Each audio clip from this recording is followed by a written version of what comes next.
Hello and welcome to another Watcher of Realms video, and in this video we will be doing the final Echoes of Woe mission, and it was kind of up for debate what the factions were going to be for this. I think it was pretty obvious that the main faction was going to be Esotericists, but it was whether they were going to include one of the previous factions again, or they were going to go with Chaos and Arbiter on top, and they have decided to go for Chaos and Arbiter on top. I do think Esotericists is one of the kind of bigger factions.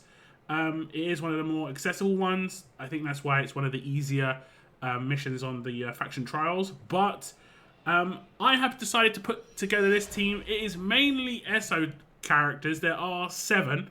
As you can see, the healers aren't getting the bonus when it comes to the actual lords. I do have very good lords. This is the problem. Basically, if you've got a Chaos Lord or a Arbiter Lord, you've got very good lords, because it's just Praetors pretty much, and it's just Valderon. Although you could potentially use the Epics. You know what I'll do? I'll try and use the Epics. I'm not really sure how good the Epic character is. It is this guy here. It's mainly how I played it. It's mainly going to be down to the character behind him, which is Arbiter, in terms of who's going to do the damage. So we'll just try and do this. I will say, from my little run through, this was a little bit easier than the previous ones, just because there is a lot more AoE here. Like I said, we do have Eso, and Eso have got such good AoE. These characters here, these 3 mages, are so good. Are so good in terms of their AoE. And obviously, if you've got Ardea, and you've got Neza, and you've got Lubu, ground unit AoE is pretty good too. If you don't have this team, if you've got Praetors as a lord should be really good. I'll just run through it. I did get just over a 1.6, so this is the one I scored the highest in. My strategy was quite similar to the ones before. Obviously, if you saw my cultist run through, you will see that I'm going to utilize Beatrix in the same way. And first up, we're going to do a single target mage here. And then I'm going to put her down. There we go. And we'll just do auto ult just so that Neza does the ult. And Neza just will absolutely rinse the boss and get returned to me. And then, if you saw, like I said, if you saw my cultist playthrough, you're going to see what I'm going to do. I'm going to place Beatrix to clear the tails both times. She's very quick at clearing the tails, and I will say the characters to take down the boss are much quicker than the cultist playthrough was. So we do have to wait for a little bit of time. So this will be removed, these 2 pillars. And we can place down Beatrix. We've just got auto ult still on. We'll turn auto off for now. And then she'll just deal with both the pillars, getting healed up by Narissa. If you haven't got Narissa, you're going to have to figure out another healer. It's pretty much just going to be an Eso healer. I can't really remember other Eso healers. Maybe Ezrin could be decent. But his range maybe won't be good enough. I'm not really sure, to be honest. So this is how I placed the characters before. But obviously I had Valderon at the front. It's just mainly for block. Just extra block. Valderon does do damage. But it's mainly Ardea who is behind, who's doing the damage, of course. So we'll do this. And the boss should get taken down.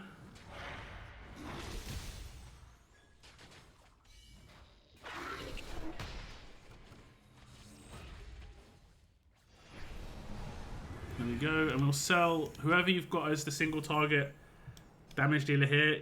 If you haven't got the Lord there in Nastia or Nastia, Honora is very good here. Also, Honora can't be invigorated or anything, so you're not wasting anything by placing her and getting rid of her. So that's pretty good. And we have to invigorate the right person. I think Neza's a pretty good invigoration here. There we go. And we can turn on auto ults. We'll actually ult with him. Hopefully he can do some damage to these. I'm not actually sure if he can. It'd be nice. Can he do some damage? He's maybe done a little bit. When he just does his blast. Yeah, he does a little bit. I mean, I could maybe just leave it with him. Let's see if he can just finish them both off before the... There we go. Okay, so it looks like he can do that. And then I can place Beatrix on this side. And this Beatrix will support on this side. If you've got Vixera, she's good single target as well. You could put her down against the boss. And then we can speed things up here. I have got auto ult on, of course. And once you've got the second AoE mage here, so for instance, if you've got Beatrix, or you could put a Nora over here, you're pretty much in a good spot. He is getting very weak. I think it's because when he auto ults, he obviously does damage to himself, I'm pretty sure. And then the AoE could come in and nuke him, so you might want to just make sure he's nice and healed up. I'll have to check the healers after this. I'm pretty sure it's just Ezreal. The Eso healers are not great. And that's the problem with this combination of three factions. Arbiters and Chaotic don't have a crazy amount of healers. Like Carnelian is kind of weird healer if you want to use her. These characters will be dying all the time, which is Carnelian. And as you can see, like if you saw my previous videos, I said 1,000,000 points with 2 minutes left. This team clears that really, really well. Normally it's like 1,000,000 with like 1 minute and 50 seconds left. Like we're way ahead. We're way ahead. And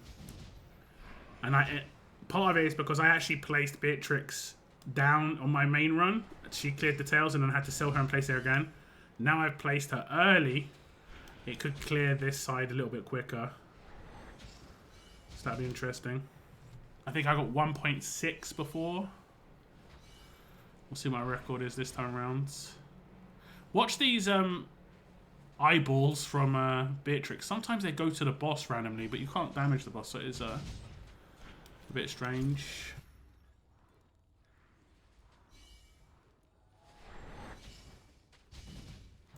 Just keep it on 2x speeds. Another character would be pretty good on this would be... You think the Eso Mage, Epic Mage, what's his name? I can't remember his name. I've got Nocturne stuck in my head. It's not Nocturne. The guy who looks like Fiddlesticks from League of Legends.